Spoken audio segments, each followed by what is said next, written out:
Bisa, Bu. Assalamualaikum warahmatullahi wabarakatuh. Waalaikumsalam warahmatullahi wabarakatuh. Waalaikumsalam warahmatullahi wabarakatuh. Selamat siang Bapak-Bapak yang terhormat. Selamat siang Bapak Ibu yang ada di Facebook Ombudsman RI Perwakilan Provinsi Banten. Hari ini tanggal 14 Agustus 2020, saya kembali hadir di tengah-tengah Bapak Ibu sekalian. Tentunya kali ini saya sudah ditemani dengan para narasumber yang luar biasa. Saya sapa dulu. Yang pertama ini ada Bapak Kepala Dinas Pendidikan dan Kebudayaan Kota Tangerang Selatan, Bapak Dr. Andes Taryono MSI. Selamat siang, Pak Taryono. Halo, selamat siang, Pak Taryono.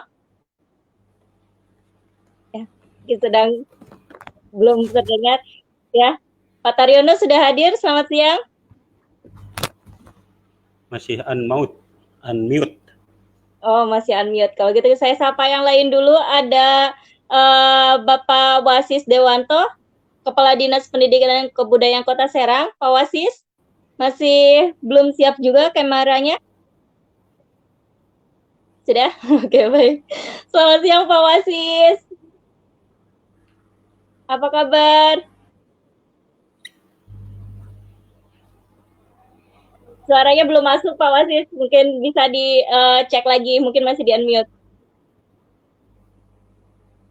Ya, belum terdengar. Ya. Kemudian di sini sudah hadir Bapak Sutoto, Sekretaris Dinas Pendidikan dan Kebudayaan Kabupaten Pandeglang. Pak Sutoto, terima kasih sudah hadir.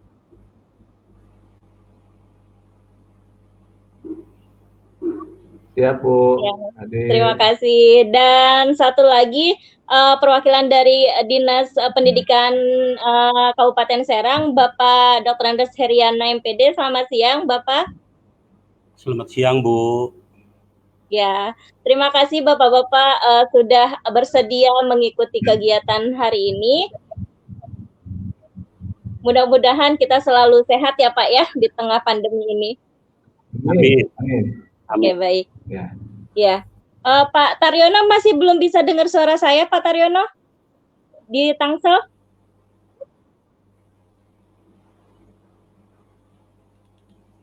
Belum ya?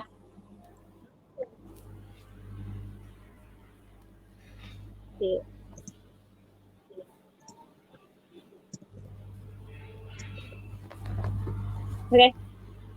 Mungkin sambil nanti dicek sama admin kita, Pak Taryono bisa nanti ikut bergabung.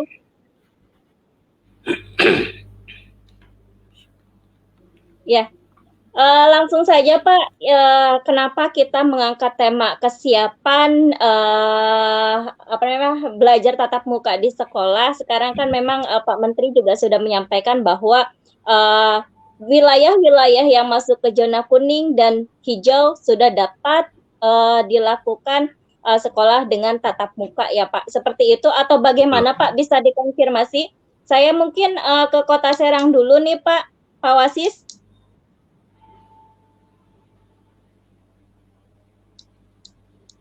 Pak Wasis mungkin mute speakernya atau mic-nya bisa dinyalakan.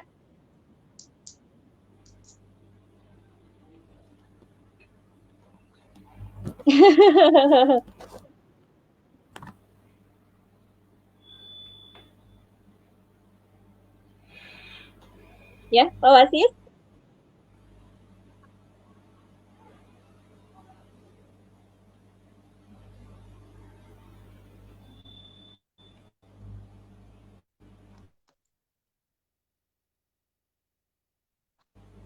Halo Pak Wasis. Suaranya belum muncul ya.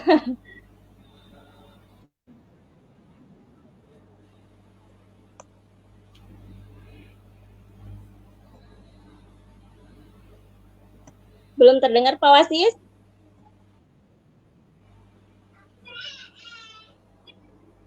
Ya, mungkin kita ke wilayah lain dulu yang belum. Suaranya ke unmute Pak, mungkin di mic-nya di unmute. Ya Pak ya. Oke, kalau begitu saya ke Kabupaten Serang dulu nih Pak Heriana. Iya, Bu. Betul, Ya, ya. Pak Herina bisa dengar suara saya ya Pak ya? Aman ya? Bisa, Bu. Bisa Iya. aman. Siapa? Pak, khususnya di Kabupaten Serang nih Pak, apakah sudah ada rencana atau apa ya sudah diagendakan untuk sekolah tatap muka di sekolah, Pak? Jadi begini, Bu. Bismillahirrahmanirrahim. Assalamualaikum warahmatullahi wabarakatuh. Ibu Waalaikumsalam. moderator, Ibu Erni, yang saya hormati, Bapak-bapak kepala dinas yang ikut pertemuan pada siang ini.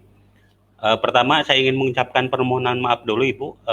Bapak kepala dinas tidak bisa bergabung dengan kita di sini, dan beliau menugaskan saya karena beliau ada tugas lain di tempat lain yang tidak bisa ditinggalkan. Salam Baktos, dan mudah-mudahan tidak mengurangi rasa hormat kami kepada forum ini, Ibu.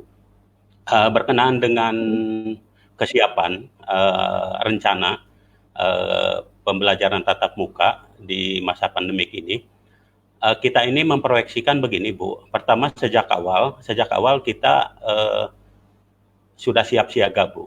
Tetap siap siaga dengan berbagai perencanaan. Kita siapkan apa yang kan ini dinamikanya cepat, Bu ya.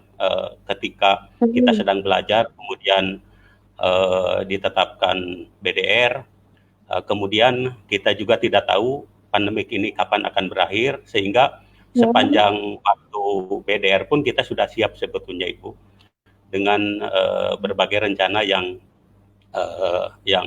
kita susun, baik itu harus BDR atau BDS, belajar di sekolah. Kita sudah siap, termasuk diantaranya rencana kita setelah Pak Menteri mengumumkan perluasan dari hanya zona hijau, kemudian zona kuning diperbolehkan, kita juga sudah mempersiapkan, Ibu. Insya Allah rencana kita ini 1 September mulai, Ibu. 1 September kita mulai. Ini udah dengan masa transisi untuk SMP dan SD, Ibu. 1 bulan kemudian baru untuk Pak ini. Ibu, saya tambahkan sedikit, sebetulnya ini kan agak anomali ya, di Provinsi Banten ini agak anomali, karena kalau skemanya seharusnya masa transisi ini kan dimulai oleh SLTA ya, SMA dan SMK, itu wewenangnya provinsi. Jadi kita mengikuti kan skemanya itu SMA SMK, kemudian SMP SD, kemudian PAUDNI gitu ya. Tapi karena SMA SMK di bawah naungan provinsi belum akan mulai, kita sudah dipersilahkan untuk mulai, dan aspirasi masyarakat juga sudah masuk kepada kami bahwa ingin segera tatap muka. Maka dari itu kita siapkan sesuai dengan SKB 4 Menteri ya, kita siapkan tata kelolanya sesuai dengan SKB 4 Menteri. Insya Allah kita merencanakan tanggal 1 September kita mulai, Ibu, dengan masa transisi 1 bulan untuk SD SMP, kemudian 1 bulan kemudian untuk PAUDNI. Oke, baik.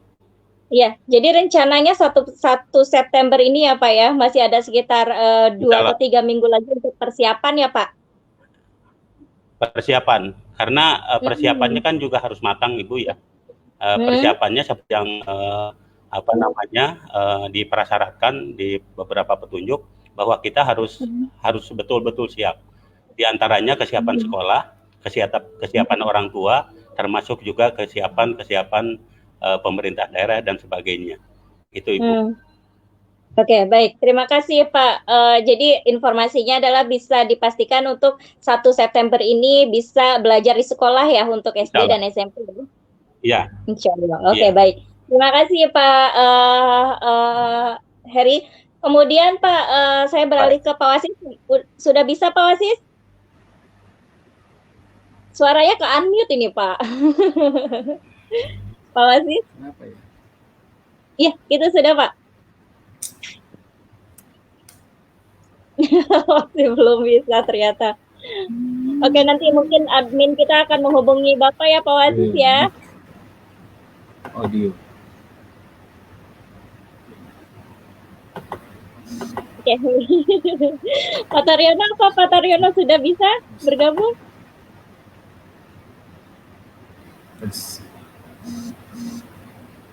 Pak Taryono?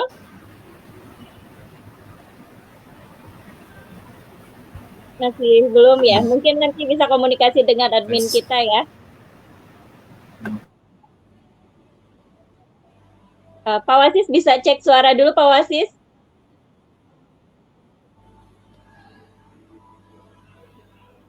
Nah, masih trouble. Kita beralih ke Kabupaten Pandeglang dulu nih. Mungkin masih bisa dibicarakan dengan admin kita ya Pak Wasis dan Pak Taryono. Ya.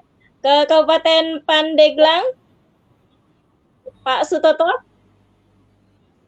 Ya. Ya, Pak Sutoto. Ya, selamat siang Bu. Ready ya? Pak Sutoto. Bisa dengar suaranya Bu? Terdengar jelas Pak Sutoto. Ya, Pak Sutoto, saya penasaran nih Pak, kalau di Kabupaten Pandeglang selama pandemi ini kan belajar secara online juga ya Pak ya, virtual. Ya Pak. Ya, saya ingin tahu Pak, gimana penerapannya di Kabupaten Pandeglang, apakah banyak kesulitan yang dihadapi atau bagaimana Pak? Oke. Baik, terima kasih. Selamat siang semuanya nih para senior-senior kami itu ada Pak Wasis, Pak Taryono, juga Pak Heriana. Ya, saya izin mewakili Pak Kadis, nggak bisa hadir karena dia sibuk mendampingi Ibu Bupati untuk kunjungan ke daerah-daerah dalam rangka juga memonitor pembelajaran tatap muka yang dilakukan di Pandeglang. Jadi Pandeglang ini sebenarnya kami ketika melakukan survei ya, terhadap masyarakat, dalam hal ini orang tua siswa, itu menunjukkan bahwa orang tua menginginkan pembelajaran tatap muka. Gitu. Lalu kita melihat bahwa pemberitaan di Cilegon, ketika di Cilegon itu baru 2 hari dibuka, kemudian ditutup kembali. Nah, sehingga coba kita lakukan pendekatan.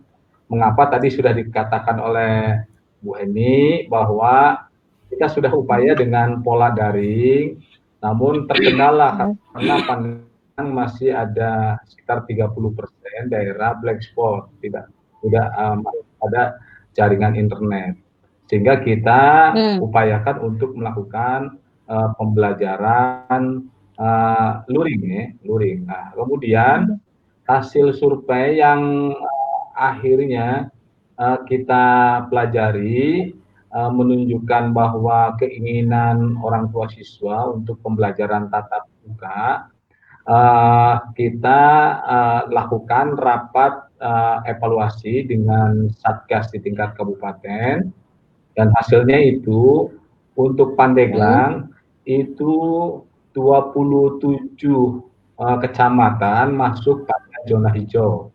Ya. Kemudian ada 3 kecamatan yang masuk zona orange, sementara yang 5 adalah zona kuning. Jadi artinya hanya pada 3 titik saja, kita 3 kecamatan saja, yaitu Karangtanjung pas masuk dari perbatasan Serang dengan Pandeglang, yaitu Cadasari, Karangtanjung, kemudian Mekarjaya yang wilayah sebelah tengah, wilayah tengah ya.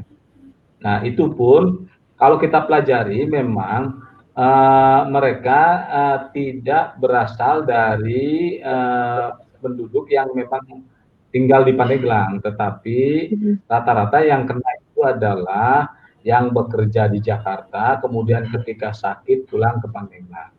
Oleh karena itu, pada saat kita melakukan evaluasi, kita memutuskan untuk melaksanakan pembelajaran tatap muka, sehingga kami dalam hal ini Ibu Bupati mengeluarkan surat edaran untuk melaksanakan pembelajaran tatap muka, yaitu dimulai dari jenjang SD dan SMP, yaitu pada tanggal 10 Agustus. Sementara untuk jenjang PAUD, RA ya, itu TK dan RA, yaitu nanti tanggal 7 September. Dan untuk TPA ya, penitipan anak, kemudian kober, ini akan kita lakukan secara bertahap pada tanggal 5 Oktober. Nah, hasilnya telah kita lakukan, memang ini ada beberapa yang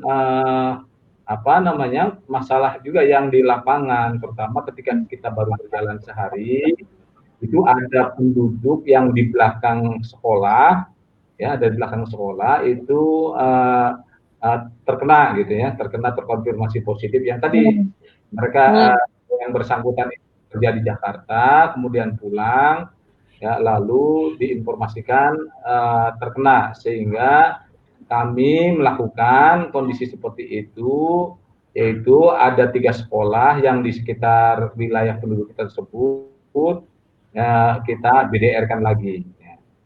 Kemudian tekniknya kita tidak sekolah.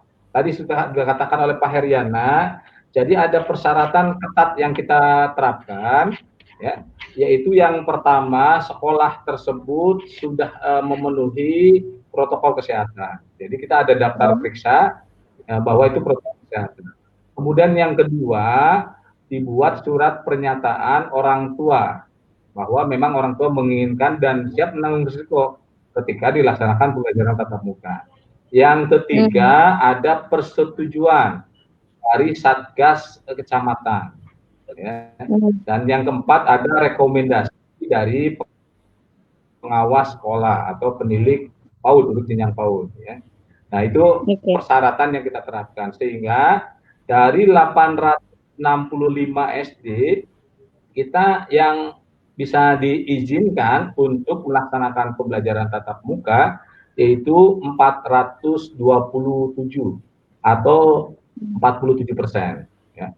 Kemudian SMP dari total 152 yang diizinkan dengan 4 persyaratan tersebut hanya 104 atau 68%. Nah, sekarang posisinya sedang kita evaluasi sampai dengan seminggu ini berjalan. Memang tidak ada kendala, tidak ada laporan yang mengkhawatirkan.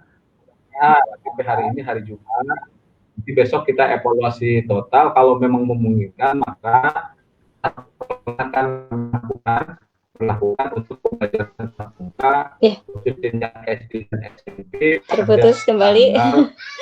Pak Sutopo pun. Kemudian Bu Eni.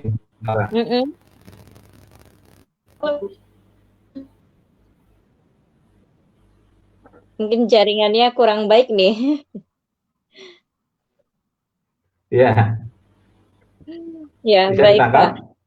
Ya, bisa Pak. Pada intinya untuk tingkatan SD sudah dimulai ya Pak ya, semenjak 10 Agustus. SD dan SMP. SD dan SMP, oke, baik. Terima kasih. Ini tinggal mempertanyakan sistem pengawasannya seperti apa nih Pak. Tapi nanti dulu dijawabnya ya Pak ya. Saya mau beralih dulu.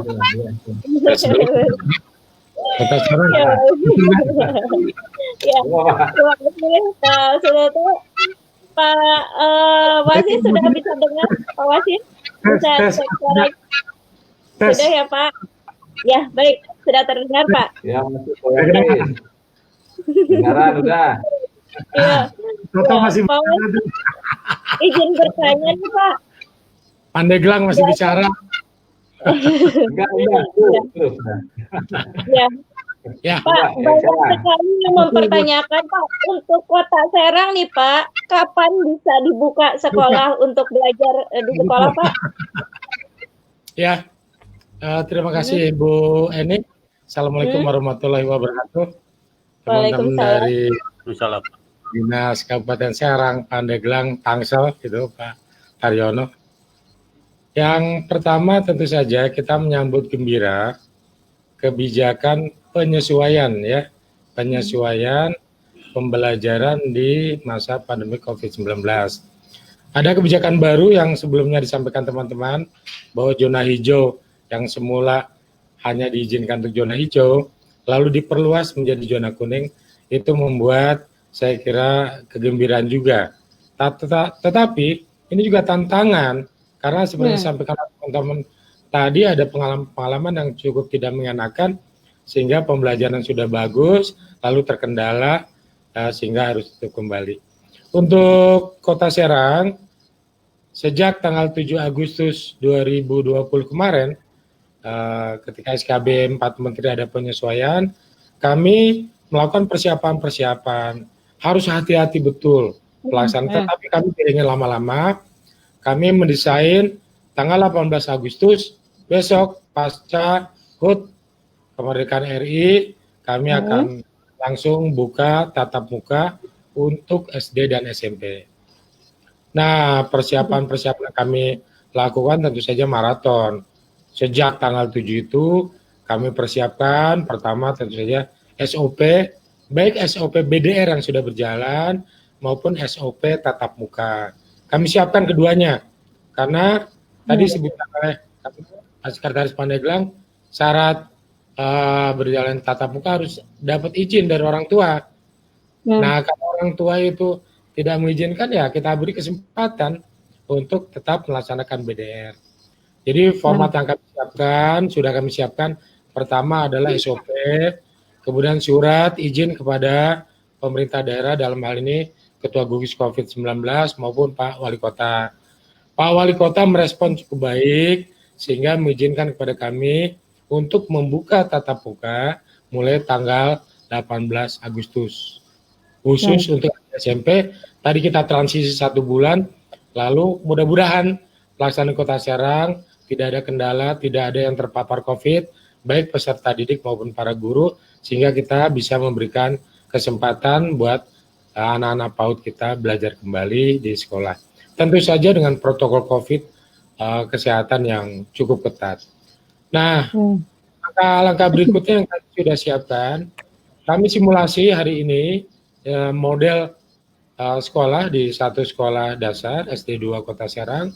Kami videokan, kebetulan teman-teman media juga meliput, media elektronik, media cetak, TV nasional, TV lokal, kemudian media online, semua meliput simulasi yang kami lakukan, mulai dari kedatangan siswa, sampai bagaimana pemeriksaan melalui termogan, cuci tangan, kemudian perlakuan siswa untuk masuk ke kelas, kami simulasikan. Lalu kami video, dan hari ini kami sebarkan kepada semua kepala sekolah, dan kami wajibkan semua sekolah SD dan SMP Kota Serang besok secara serentak melakukan simulasi. Simulasi itu intinya adalah melihat kesiapan. Saya khawatir begini, ada sekolah-sekolah ya, karena kekurang pedulian warga sekolah, misalkan lama tidak tatap muka, akan tatap muka yang membersihkan sekolah siswa itu salah. Siswa besok datang itu sekolah sudah ready menerima pembelajaran. Artinya siswa tinggal datang, kami siapkan durasi 2 jam penuh, 2 kali 60 menit, 120 menit tanpa istirahat, datang, bawa makanan sendiri, tidak boleh pinjam buku sana-sini, pokoknya fasilitas yang dimiliki harus betul-betul terjaga supaya tidak ada penularan COVID. Nah, kalau sekolah-sekolah itu tidak simulasi, dikhawatirkan kesiapan mereka, siapa tahu pada saat simulasi menemukan kelemahan, bisa segera diperbaiki, masih ada waktu Sabtu, Minggu, dan Senin. Sehingga Selasa betul-betul sekolah-sekolah di Kota Serang ready melaksanakan pembelajaran tatap muka. Nah, itu yang kami lakukan. Kemudian hari ini 200 guru secara bertahap kita akan rapid test. Baru saja 200 guru melaksanakan rapid test, apalagi kebijakan Kemendikbud luar biasa. Baru saja turun kebijakan bahwa dana BOS boleh dipakai untuk rapid test para guru dan para siswa. Ini kegembiraan juga, luar biasa. Mudah-mudahan selain kami melaksanakan rapid test secara gratis ke sekolah-sekolah, karena kami sampaikan kepada Pak Wali Kota bahwa tenaga pendidik ini penting sekali untuk dilaksanakan rapid test agar tidak terjadi penularan akibat guru-guru bermasalah lalu menjadi masalah buat para siswa. Kemudian para guru yang bermasalah juga kita simulasi, yang sakit tidak boleh datang ke sekolah. Kita beri kesempatan untuk istirahat. Jadi betul-betul pelaksanaan ini mudah-mudahan berjalan cukup baik. Saya kira itu perencanaan yang kami lakukan. Kemudian pembelajaran nanti Kota Serang tetap harus melaksanakan shifting, artinya satu kelas, satu tingkatan itu tetap belajar 2 atau 3 shift, diatur oleh sekolah masing-masing dengan menggunakan kurikulum khusus. Itu Bu Eni, sementara. Ya, di shift ya Pak ya. Jadi Ya, setengah-setengah ya kapasitasnya. ya betul. Karena maksimal memang 18 siswa. Satu kali tatap muka dengan pengaturan jarak yang harus diatur sedemikian rupa. Iya. Tanggal 18 dibuka serentak, udah beberapa hari lagi nih Pak. Ya, siap. Apa yang memastikan bahwa dinas yakin bahwa seluruh sekolah di Kota Serang sudah siap Pak? Jadi gini, kami kan tidak kerja sendiri, melibatkan seluruh elemen yang kami punya. Kami punya pengawas, nah, karena kalau penilikan untuk nanti PAUD ya, PAUD nih. Nah, kami libatkan pengawas juga.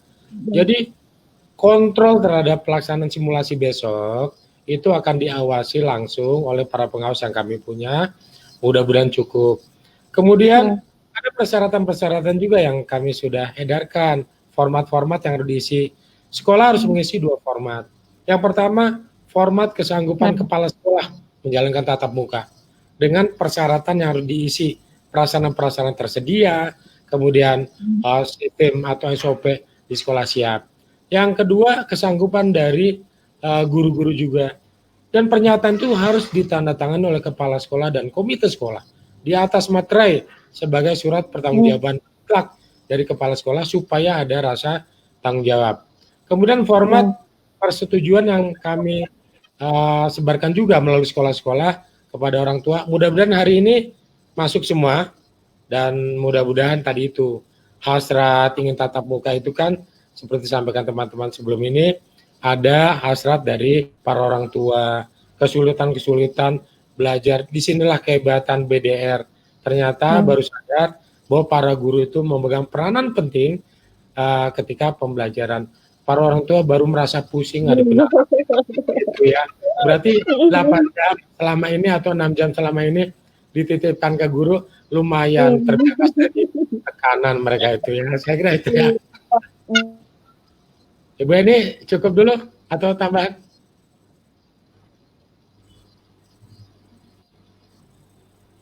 Terima kasih Pak Wasis. Nanti ada pertanyaan lainnya, tapi ke yang lain dulu. Ya, terima kasih. Ya, Pak Saryono. Sudah bisa. Ya, siap, ya, Bu. Alhamdulillah. Siap. Ya. Bu Eni, terima kasih. Untuk wilayah lain nih Pak, sudah siap untuk membuka sekolah, untuk dilakukan belajar di sekolah. Bagaimana dengan Tangsel Pak? Mengingat angka COVID di Tangsel masih cukup tinggi Pak. Bagaimana bisa dijelaskan? Oke, baik. Terima kasih Bu Eni. Assalamualaikum warahmatullahi wabarakatuh. Teman-teman saya yang luar biasa, Pak Wasis, Pak Toto, dan Pak Heri. Apa yang disampaikan oleh teman-teman tadi, terakhir dari Pak Wasis sudah sangat mewakili, ya. Emang itu, ketentuannya sama, yaitu mengacu pada SKB 4 Menteri dan dengan penyesuaiannya. Ada dua hal dalam penyesuaian itu. Yang pertama adalah terkait dengan perluasan yang diperbolehkan melaksanakan pembelajaran tatap muka. Yang awalnya hanya zona hijau, sekarang kuning pun diperbolehkan. Yang kedua adalah terkait dengan pemberlakuan kurikulum darurat. Nah, hampir sama apa yang disampaikan oleh Pak Wasis, bahwa kami di daerah tentu sangat gembira dengan adanya perluasan kebijakan itu, ya. Nah, yang pertama tentu saja status COVID Tangsel itu sekarang pada apa posisinya? Nah, saat ini masih orange. Benar sekali, masih ada kasus, masih orange, tentu saja berarti belum bisa melaksanakan pembelajaran tatap muka untuk semua sekolah maupun lembaga pendidikan lainnya. Yang dilakukan kami sekarang ini adalah persiapan, ya, persiapan untuk pelaksanaan PTM nanti ketika sudah memasuki zona kuning. Apa saja yang dilakukan? Tadi Pak Wasis juga menyampaikan hampir sama persis. Kami akan melakukan yang pertama yang sedang kami lakukan saat ini adalah turun semua jajaran, ya, melibatkan semua elemen kata Pak Wasis untuk memastikan bahwa semua sekolah itu siap untuk menjalankan protokol COVID ketika nanti dilaksanakan pembelajaran tatap muka. Ya, dari mulai fasilitasi sanitasinya, ada termogan, ada wastafel dengan sabun air mengalir yang memadai jumlah siswanya, ini juga kami lakukan semua. Ada peta pergerakan siswa atau orang di dalam satuan pendidikan, masuk di mana, keluar di mana, dan ketika antri di wastafel seperti apa dan di kelas seperti apa, itu kami juga sudah kami sampaikan, kami pantau. Juga sekarang sedang berlangsung di mana sekolah sedang meminta surat persetujuan orang tua siswa. Ketika tangsel sudah memasuki zona kuning, apakah orang tua menyetujui dilaksanakan pembelajaran tatap muka secara langsung. Itu sedang proses berjalan, sama seperti tadi Pak Wasis. Kemudian di sekolah juga sedang mempersiapkan jadwal khusus. PTM sekarang ini, karena hanya 2 jam efektif, 2 kali 60 menit, itu tentu saja dipersiapkan secara khusus. Berapa mata pelajaran yang akan disampaikan untuk pembelajaran nanti. Kemudian SOP sudah kami persiapkan, itu. Kemudian juga kami tinggal deadline-nya. Kami sudah memilih beberapa sekolah yang akan dijadikan simulasi. Jadi sekolah model pembelajaran tatap muka sebagai simulasi. Ini akan kami lakukan pada minggu-minggu terakhir di bulan Agustus. Karena prediksi kami Agustus belum kuning, ya.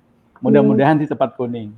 Itu Pak. Ya, minggu terakhir kami akan mengadakan simulasi. Betul juga ada beberapa sekolah saja, mungkin representasi SD 1 sekolah, 1 lembaga, kemudian SMP juga 1 sekolah. Kami videokan, kemudian kami bagikan, persis seperti itu. Kemudian ketika sudah kuning, sama ya polanya, ada masa transisi atau masa adaptasi kebiasaan baru. Di kami tidak secara shift, jadi semuanya sesuai dengan pembelajaran mereka. Ada beberapa sekolah yang memang 1 shift pagi semua, ada juga beberapa sekolah yang masih pagi siang.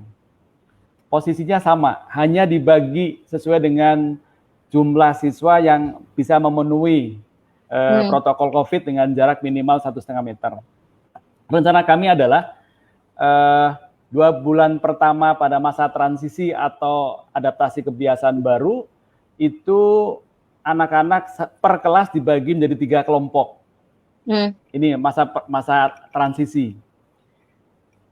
Katakanlah kelompok A, B, C. Hari Senin kelompok A masuk, kelompok B dan C PJJ tetap pembelajaran jarak jauh. Hari Selasa A, B, C tetap PJJ, sekolah dibersihkan. Rabu masuk kelompok B, kelompok A dan C belajar di rumah. Hari Kamis dibersihkan kembali dan Jumat kelompok C, A dan B belajar di rumah. Jadi setiap anak pada masa transisi itu hanya belajar 1 hari setiap minggu. Setiap minggu, oke. Itu skenario ini ya Pak ya?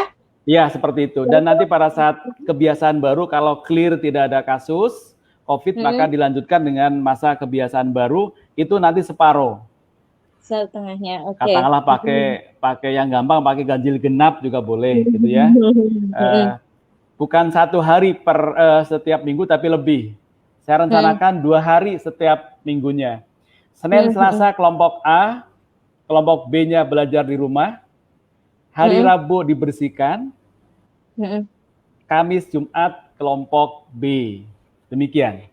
Jadi seperti itu skenario-nya. Ya. Jadi lebih tambahan saja tadi yang disampaikan Pak Wasis sama persis itu nanti. Hanya masalah deadline saja waktunya, mungkin Pak Wasis tanggal tadi 18 siap untuk semua. Kemudian dari Pak Toto tadi berdasarkan evaluasi pemeriksaan kesiapan ternyata ada beberapa sekolah yang belum siap, misalnya itu memang kasuistik di masing-masing daerah tentu saja ada perbedaan-perbedaannya. Tapi prinsipnya sama karena acuannya sama, yaitu SKB 4 Menteri. Oke, baik. Demikian, Ibu. Tapi kalau untuk di Tangsel ini bertahap ya Pak ya? Ya, jadi baik. tadi ada masa transisi 2 minggu, ini sesuai dengan SKB juga, di mana itu SD SMP bareng, yang awalnya pada SKB awal itu hanya untuk SMP saja, dan SMK ya, kita SMP saja, kemudian setelah 2 minggu berikutnya adalah untuk SD dan seterusnya. Tapi untuk SKB, penyesuaian SKB sekarang ini, SMP dan SD bisa dilaksanakan pada awal yang sama, startnya bisa sama. Oke. Gitu. Nanti kita seperti itu. Ya, apakah itu diberlakukan terhadap seluruh sekolah atau sekolah-sekolah khusus yang sudah memenuhi kriteria, Pak? Tentu saja, karena kita tidak akan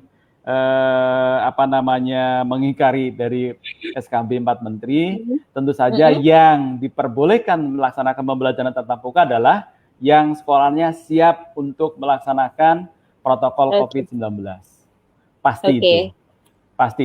Dan kami sudah memantau secara fisik sudah semua. Tangsel sudah lengkap semua, tinggal hal-hal teknis lain. Oke, siap. Siap, terima kasih Pak Taryono. Ya, semoga segera itu ya Pak ya, berada di zona kuning. Ya, amin. Ya, amin. Sehat selalu ya. Pak Wasis, luar biasa, guru PAUD-nya juga hebat sekali. Kenapa? Ya baik Pak, nanti ada pertanyaan lain, tapi saya mau ke Pak Heri lagi, Pak Heri. Siap. Mangga. Pak Heriana. Bu. Ya, ya betul Bu. Gimana Bu? Ya. Untuk 1 September ini kan mulai dibuka ya Pak ya. Apakah ada upaya untuk mengedukasi warga sekolah Pak untuk lebih aware dengan wabah COVID ini Pak? Tentu saja Bu. Jadi begini, kita kan punya 2 pekan Bu ya untuk persiapan. Salah satunya memang sasaran kita adalah mengecek kesiapan sekolah, warga sekolah. Dengan cara sosialisasi, edukasi, dan seterusnya. Ada tahapan-tahapan kita, tadi juga sudah disebutkan oleh Pak Wasis, diantaranya mengecek kesiapan sekolah. Masuk kesanggupan, diterapkan dengan kesanggupan untuk menyelenggarakan tatap muka. Itu rangkaian kegiatan selama 2 minggu sampai kita siap di tanggal 1, diantaranya memang kita konsen di beberapa kesiapan mental dan lahir batinnya harus siap, termasuk juga guru-guru dan sebagainya.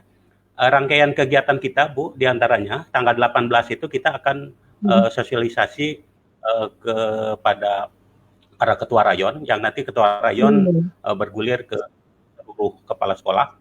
Kemudian nanti kepala sekolah tentu saja akan diteruskan ke guru-guru. Sampai nanti kita punya kesimpulan bahwa sekolah tersebut betul-betul sanggup. Kita tidak akan memaksakan sama basis Pak Taryono tadi, bahwa jika ada sekolah yang tidak siap, kita tidak akan memaksakan. Orang tua tidak siap, kita tidak akan melaksanakan. Bahwa jika ada orang tua yang tidak siap, kita akan melayani juga dengan sistem BDR seperti itu. Jadi insya Allah 2 minggu ini kita ingin betul-betul matang, sehingga 1 September kita bisa melaksanakan kegiatan relatif sesuai dengan harapan masyarakat. Oke. Dalam arti Pak, untuk posisi masyarakat nih, wali murid atau orang tua dalam menentukan kebijakan pembelajaran tatap muka ini dilibatkan ya Pak ya? Dilibatkan Ibu, sesuai dengan ketentuan bahwa komite sekolah kita libatkan. Salah satu kanal aspirasi orang tua itu kan melalui komite sekolah, sehingga nanti kita surat kesanggupan orang tua, persetujuan orang tua mengizinkan siswanya untuk ikut tatap muka, diantaranya melalui orang tua yang difasilitasi oleh komite sekolah. Jadi kita akan akan selalu berkomunikasi dengan pihak komite sekolah dan orang tua Ibu. Oke, baik. Iya, berarti diwakili oleh komite sekolah untuk peran masyarakat atau peran wali murid ya dalam menentukan kebijakan ini ya Pak ya? Pak Heri? Halo? Seperti itu ya Pak ya? Iya, iya Bu. Iya. Ya, betul Ibu. Jadi, Ya. diwakilkan oleh peran komite tadi ya Pak ya?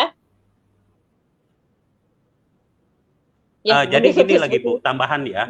Selama BDR ini kan ada hikmah Bu ya. Nah, ya tambahkan Bu. Selama BDR ini kan ada hikmah di antaranya.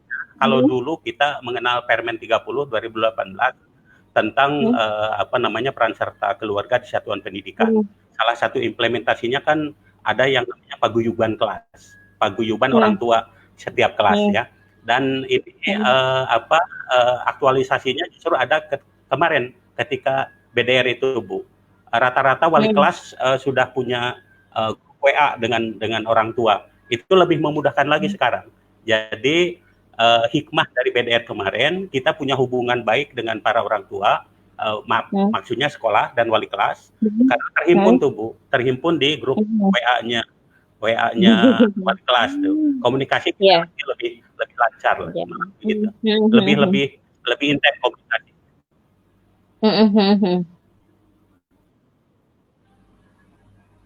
Oke, baik. Terima kasih Pak Heriana. Ya, terima kasih atas penjelasannya Pak. Saya beralih ke Pak Sutoto lagi Pak. Yang sempat tadi terpending pertanyaan saya, bagaimana Pak dengan pengawasannya Pak? Karena sudah terlaksana nih sekolah tatap muka ya. Baik, begini Bu. Jadi sebenarnya kami itu waktu itu memang saya kebetulan sebagai ketua Satgas di Dinas Pendidikan, sempat kebingungan saya juga terus terang, ada asa was-was ketika Pak Wasis mengumumkan kapan kota Serang mulai gitu.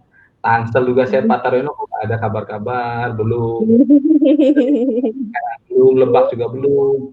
Yang saya sosialisasi pada semua kepala sekolah, kemudian saya dapat informasi dari media itu bahwa Cilegon baru buka 2 hari langsung ditutup, ya.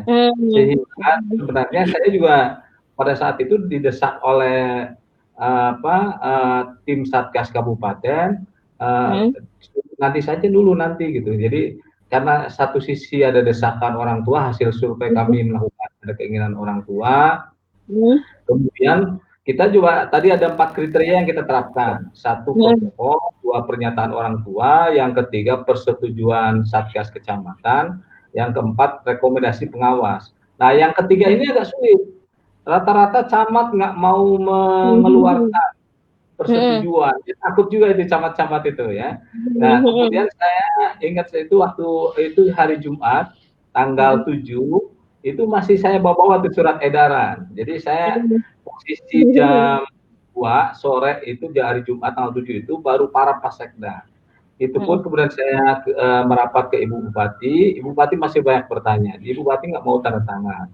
Jadi khawatir karena memang pada posisi saat itu belum keluar SKB 4 menteri yang revisi yang terbaru gitu. Jadi kita masih waktu itu hanya yang diperbolehkan itu zona hijau. Sementara yang kuning, oranye dan merah tidak boleh melakukan.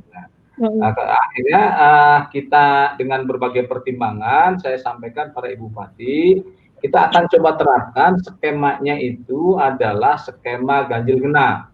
Jadi skema ini kita buat adalah pada hari Senin, Selasa, Rabu itu khusus untuk anak-anak nomor absen ganjil. Kemudian Kamis, Jumat, Sabtu khusus untuk nomor absen genap gitu. Sehingga setiap anak dapat berkesempatan belajar di sekolah selama 3 hari. Nah, lalu strategi yang kita terapkan adalah dengan strategi jeda waktu datang dan pulang. Saya buat skemanya. Jadi yang kalau SD itu lamanya 3 jam, SMP itu maksimal 4 jam. Jadi ada jeda masuk yang yang tahap 1 itu jam 7.00. kemudian beda lagi jam 7.30, kemudian jam 8.00 paling siang. Sehingga ada perbedaan waktu. Nah, ini tentu saja ketika kita mulai hari Senin, itu sebenarnya masih kita terus waspada gitu. Jadi kita masih sebenarnya masih ada keraguan-raguan apakah ini berjalan atau tidak. Makanya begitu satu hari dilaksanakan, ketika hari Senin dilaksanakan, saya pantau sampai sore tidak ada masalah, ya saya sangat senang gitu. Tapi begitu hari Selasa, Bu Eni, ya, saya jam 5 habis sholat subuh ditelepon itu oleh Kepala SMP 1 Karangtanjung. Pak, ada yang kena, saya langsung cemas itu. Waduh, kata saya.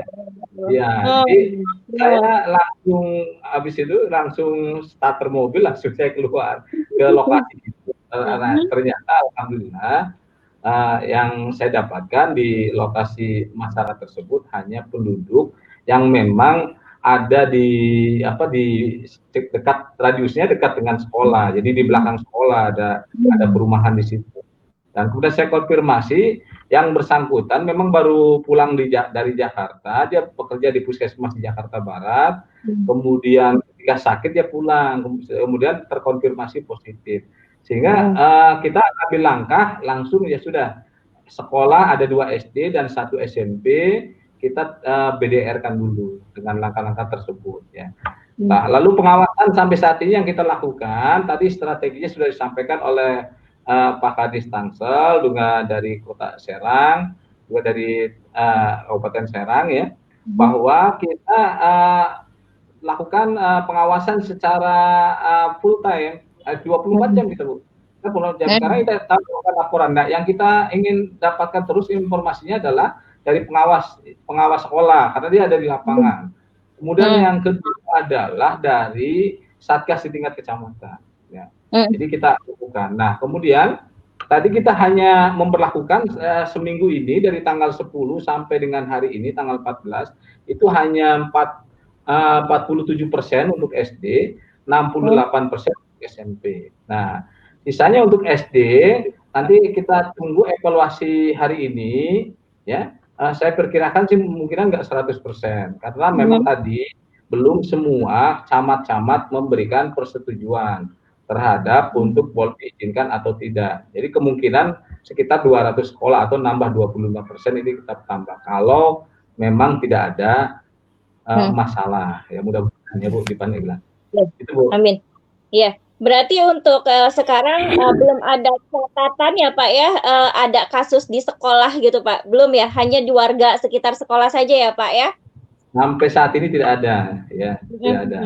Mudah-mudahan Serang juga nggak ada lah, mudah-mudahan. Tangsel juga mudah-mudahan nggak ada ya Pak ya. Ya. Amin, amin, amin. Amin, ya semoga sudah selesai ya Pak ya pandeminya. Tadi itu karena kita, jadi Pak sebenarnya langkahnya tadi dengan Satgas ketika ada masyarakat yang terkonfirmasi, memang harus melakukan langkah isolasi cepat. Jadi jangan jangan sampai dengan bersentuhan dengan siswa kita gitu. Yeah. Kemudian biasa kalau di Pandeglang itu biasanya kalau hari biasa yang pada saat normal itu mereka pintu gerbangnya umumnya terbuka. Sekarang kita pakai pola ya tadi kebiasaan baru ya. Jadi begitu masuk sekolah sekarang gerbang ditutup. Jadi nggak ada lagi lalu lalang orang keluar masuk sekolah. Kemudian siswa pun ketika datang dia cuci tangan, kemudian pakai masker dari rumah, lalu dia dicek suhu tubuh ya. Setelah itu langsung masuk. Ya, ketika kita tidak menerapkan ada istirahat, kami nggak memperbolehkan ada istirahat. Jadi selama 3 jam untuk SD, 4 jam untuk SMP, mereka di dalam kelas, bawa piring sendiri, bawa gelas sendiri, peralatan makan, kemudian peralatan ibadah juga bawa sendiri. Setelah selesai jam belajar langsung pulang. Gitu. Oke, baik Pak. Pak, informasi yang saya terima, satuan pendidikan yang tidak boleh melakukan belajar tatap muka itu salah satunya adalah tidak memiliki akses transportasi yang memungkinkan penerapan jarak jauh, Pak. Misalnya di angkutan umum gitu, Pak. Apakah sudah berkoordinasi juga dengan Dishub atau upayanya seperti apa, Pak, untuk mengantisipasi ini, Pak? Ya, untuk wilayah-wilayah tertentu yang memang tadi sulit dengan transportasi, ini kita memang lakukan kerjasama langsung dengan Dinas Perhubungan ya. Jadi ada angkutan di sini kita memanfaatkan ada angkutan-angkutan pedesaan Bu yang dari BUMDes itu untuk wilayah-wilayah tertentu. Tapi kalau untuk wilayah kota sudah angkutan umum sudah berjalan. Kita hanya meminta pada pihak Dishub untuk menerapkan protokol kesehatan di kendaraan-kendaraan umum karena untuk ada menjaga. Iya, iya. Itu maksud saya, maksudnya ada ya Pak ya koordinasi dengan Dishub untuk mengupayakan. Ya ada Bu, melalui Satgas tadi Bu. Ya. Oke, baik, terima kasih Pak Sutoto. Kembali lagi ke Kota Serang, Pak Wasis. Karena saya yang ada di Kota Serang, Pak, jadi banyak sekali nih warga yang mengeluhkan. Gitu. Apa itu? Iya Pak. Kaitannya dengan persiapan untuk belajar di sekolah nih Pak, banyak sekali kan orang tua yang mengeluhkan ya Pak, ternyata sulit sekali untuk menjadi guru, tugas guru itu sangat berat ya Pak. Ya Pak. Pak, untuk pelaksanaannya apakah ada anggaran khusus untuk protokol kesehatan di sekolah Pak? Ada dukungan anggaran nggak tuh? Jadi gini, kalau kebijakan pemerintah pusat untuk penggunaan dana BOS, saya kira saat ini sudah dilonggarkan. Jadi yang sebelumnya tidak ada penganggaran untuk penanggulangan COVID, sekolah-sekolah diberi kebebasan hari ini, anggaran BOS boleh dipakai untuk pembelian alat pendukung pencegahan COVID. Itu luar biasa, saya kira kebijakan Pak Menteri dengan surat edaran nomor 4 2020. Jadi sekolah-sekolah boleh beli masker, boleh beli disinfektan, boleh beli yang lain-lain yang sifatnya mendukung protokol COVID-19. Dan yang terbaru boleh untuk rapid test baik guru maupun siswa. Nah itu jadi artinya jangan sampai terjadi duplikasi anggaran. Nah, daya dukung kita untuk rapid testnya juga ada. Pemerintah kota menyiapkan rapid test. Tadi yang saya ceritakan, hari ini baru bisa kita laksanakan 200 rapid test ke guru-guru. Nah, kita punya 7.400 guru, mungkin kecil dibandingkan dengan Pandeglang atau Kabupaten Serang. Tetapi untuk rapid test ini memang harus dilaksanakan secara bertahap. Yang pasti, kami akan melaksanakan protokol COVID yang sederhana lah. Kalau misalkan dengan rapid test sulit, kita akan laksanakan secara sederhana, minimal termogan atau yang sakit tidak boleh masuk ke sekolah, baik peserta didik maupun para gurunya. Saya kira sederhana lah. Saya kira semua kabupaten kota di Banten dah satu sepakat karena kami punya link khusus lah, saling mengingatkan, saling ngasih tahu. Jadi koordinasi informasi dari Pandeglang masuk ke kami, Kabupaten Serang masuk ke kami, Tangsel Pak Taryono juga masuk ke kami, dan kami juga saling menginformasikan kegiatan-kegiatan yang kami laksanakan. Jadi upaya ini saya kira harus didukung oleh semua pihak. Mimpi para orang tua, bayangkan dari pertengahan Maret belajar PDR, kaget orang tua kan? Maret sekarang udah 5 bulan lewat. Ketika kita akan buka, mudah-mudahan didukung oleh semua pihak, baik para orang tua maupun unsur-unsur lain. Sambil ini saya juga komunikasi dengan Dishub, dengan yang lainnya, supaya dukungan lah untuk pelaksanaan di Kota Serang. Kalau Tangsel sudah Pandeglang berjalan, tidak ada masalah, ya kita bersyukur juga tuh, ya kan? Nah, kita Kota Serang besok 18 Agustus, mudah-mudahan berjalan lancar. Kabupaten Serang bisa nyambung tuh 1 September, mudah-mudahan lancar juga kan? Itu saya kira lah. Pak Taryono dapat zona kuning lah mudah-mudahan ya, karena kita juga nggak kepingin nih pendidikan menjadi objek yang unik. Ketika BDR orang desek tatap muka, ketika tatap muka orang desek suruh BDR lagi.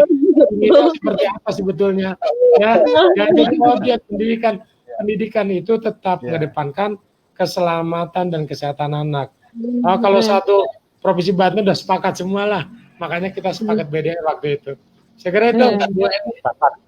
Siapa? Ini Pak ada titipan pertanyaan di akun kita. Pak, adakah jaminan kesehatan siswa akan ditanggung oleh pemerintah jika siswa terpapar saat mengikuti pembelajaran tatap muka, Pak? Ya, kalau paparan COVID itu berlaku untuk semua rakyat Indonesia. Jadi artinya ini program tatap muka bukan program keinginan kami semata, masyarakat semata, tetapi keinginan pemerintah pusat juga, gugus tugas COVID, di mana ada penyesuaian-penyesuaian. Nah, ketika pemerintah sudah ngambil kebijakan, ya pasti ada jaminan lah dari pemerintah untuk yang terpapar COVID. Tapi kan kita nggak kepingin ada siswa terpapar COVID. Tetapi kalau orang mau ngetes COVID di rumah sakit mandiri ya pasti bayar.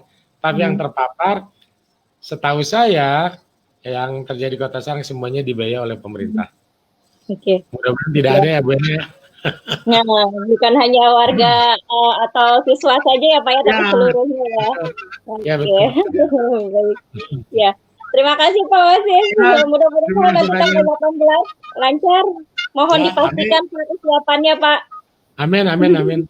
Iya Pak. Ya. Semua.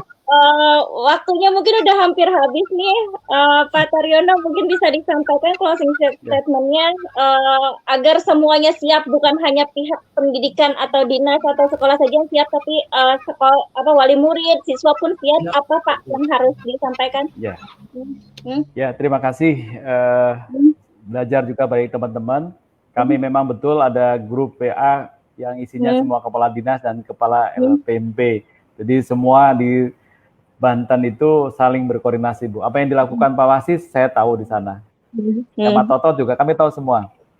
Nah, benar sekali bahwa prinsipnya adalah keselamatan dan kesehatan peserta didik, tenaga pendidikan, terus kependidikan, masyarakat juga harus sehat, diprioritaskan semua. Nah, tentu dari hulu ke hilir semua, dari kesehatan, kondisi sehat di rumah, keluarganya, orang tuanya, dan sebagainya, sampai dengan di sekolah, dan kembali lagi itu dalam keadaan sehat semua. Insya Allah, apa yang disampaikan oleh Pak Wasis, kami pun pemerintah Kota Tangerang Selatan telah mempersiapkan semua warga masyarakat Tangsel, antisipasi ketika terjadi paparan virus corona, tetap semuanya dilayani dengan baik. Kemudian kami pun di anggaran perubahan juga menambahkan fasilitasi terkait dengan penanganan COVID-19 di sekolah-sekolah. Jadi insya Allah kita sepakat bersama, mudah-mudahan sekali lagi kita segera selesai dengan pandemi COVID-19 dan pembelajaran bisa secara normal, ada vaksin dan sebagainya. Karena bagaimanapun juga ketika vaksin belum ditemukan, maka pembelajaran pasti ada dua metode, yaitu pembelajaran tatap muka digabungkan dengan pembelajaran jarak jauh. Itu pasti, ya, karena tadi ada skenario ganjil genap, separuh-separuh dan sebagainya. Mudah-mudahan semua sepakat, orang tua siswa, masyarakat dan lembaga pendidikan itu untuk menjaga protokol COVID-19. Demikian. Terima kasih Pak Taryono. Pak Heri, mungkin ada yang ingin disampaikan Pak sebagai closing statement untuk kegiatan hari ini, Pak Heriana? Saya menambahkan Bu ya tentang jaminan keselamatan siswa. Memang kan kita ini utama di situ. Artinya keselamatan siswa ini harus utama. Maka dari itu salah satu hal yang kita siapkan di antaranya adalah bagaimana instrumen-instrumen yang kita sosialisasikan itu nanti berhubungan juga dengan keselamatan siswa. Salah satu halnya Ibu tentang petunjuk teknis yang nanti akan kita edarkan ke sekolah serta surat edaran dari Ibu Bupati. Di antaranya kita sudah komunikasi, sudah ngobrol dengan Dinkes, dengan Satgas Covid, sehingga antisipasi itu menjadi kewajiban sekolah, kewajiban kami dan kewajiban pemerintah daerah, sehingga keselamatan tetap kita utamakan. Itu Bu. Siap. Ya. Terima kasih Pak Heriana. Mudah-mudahan lancar persiapannya sampai nanti tanggal 1 September ya Pak. Semoga tidak ada kendala. Ya. Lalu Pak Sutoto, apa ada statement? Closing statement Pak, Ya. silakan. Nah, kita ingin menyampaikan pada kabupaten kota yang lain berdasarkan pengalaman kita juga, ini ada 4 hal berbeda yang harus kita perhatikan. Pertama, terus sosialisasi PKBS. Jadi perilaku hidup bersih dan sehat ini memang harus terus kita sosialisasikan dengan semua elemen masyarakat, termasuk aparatur pemerintah. Ini kita prioritaskan, semua aparat harus mensosialisasikan PHBS. Kemudian yang kedua, perankan UKS di sekolah. Jadi ketika kita mendapatkan ada siswa dengan gejala demam atau suhu tubuhnya panas atau terukur di atas 37 derajat, maka SOP yang kita terapkan adalah anak dilakukan penanganan di UKS. Ya. Ketika tidak bisa ditangani, maka langkah ketiga adalah kita koordinasi. Kita perkuat koordinasi dengan satgas di desa, kelurahan, kecamatan, juga puskesmas. Nah, itu kita buat koordinasi ini perkuat dengan rapat secara rutin. Per bulan kita lakukan rapat evaluasi untuk mengetahui perkembangan. Kemudian yang terakhir, berdasarkan pengalaman kami yang kami lakukan, ini tentu kita harus waspada terhadap penduduk sekitar yang memang terkonfirmasi corona gitu. Apabila memang diketahui hal tersebut, cepat kita harus mengambil langkah cepat, lebih baik memang kembalikan pada untuk sementara waktu belajar di rumah. Memang kita alami juga memang banyak pertanyaan dari berbagai media, kadang-kadang ya seperti kita kurang terlalu terburu-buru melakukan pertemuan tatap muka. Tapi kalau memang tadi kriteria yang kita terapkan memang benar-benar sesuai, insya Allah gitu ya. Tadi empat kriteria yang kita terapkan: 1, protokol kesehatan; yang kedua, pernyataan orang tua; yang ketiga itu persetujuan satgas kecamatan; yang keempat adalah rekomendasi dari pengawas sekolah. Demikian Bu. Siap, terima kasih Pak Sutoto. Mudah-mudahan lancar juga Pak. Tidak ada kendala lain ya Pak ya yang dihadapi karena sudah berlangsung saat ini. Oke, terima kasih. Ya, terakhir Pak Wasis, silakan disampaikan closing statement ya Pak. Mungkin buat para wali murid yang sudah ya bisa disampaikan Pak. Closing statementnya yang pertama tentu saja saya minta semua pihak, para guru, para siswa, orang tua siswa, ya dengan kondisi COVID ini memang perlu kejujuran. Setiap yang mengalami kendala seperti sakit yang berkenaan dengan COVID, ciri-cirinya berkenaan dengan COVID, agar jujur. Kami melaksanakan pembelajaran itu bukan sekedar mencari kualitas pendidikan, bukan. Bagaimana pendidikan bisa berjalan secara baik, tetapi keamanan, keselamatan, dan kesehatan anak berjalan cukup baik juga. Sehingga kejujuran itu penting. Saya mohon, kalau ada guru sakit, udah lebih baik nggak usah masuk, izin sampaikan pada kepala sekolah. Ada siswa sakit juga, nggak usah tertekan, mau absen 10 hari juga nggak apa-apa. Para guru juga jangan galak kepada siswa yang lagi COVID, ada siswa yang bisa diancam-ancam. Kami tidak menghendaki. Orang tua secara jujur menyampaikan dan komunikasi yang cukup baik juga dengan pihak sekolah. Saya kira dengan komunikasi yang cukup baik, dengan kejujuran, keterbukaan dari semua pihak, maka insya Allah pelaksanaan pembelajaran kita semua berjalan cukup baik. Saya kira itu closing statement saya. Siap. Terima kasih Pak Wasis, Pak Taryono, terima kasih Pak Sutoto, Pak Heriana, terima kasih banyak. Sama-sama. Bersedia dalam kegiatan kami. Mudah-mudahan apa yang sudah direncanakan, apa yang sudah dilaksanakan dapat berjalan dengan lancar ya Pak ya. Tidak ada hambatan dan mudah-mudahan pandeminya cepat berakhir ya Pak, agar kita hidup normal kembali. Ya.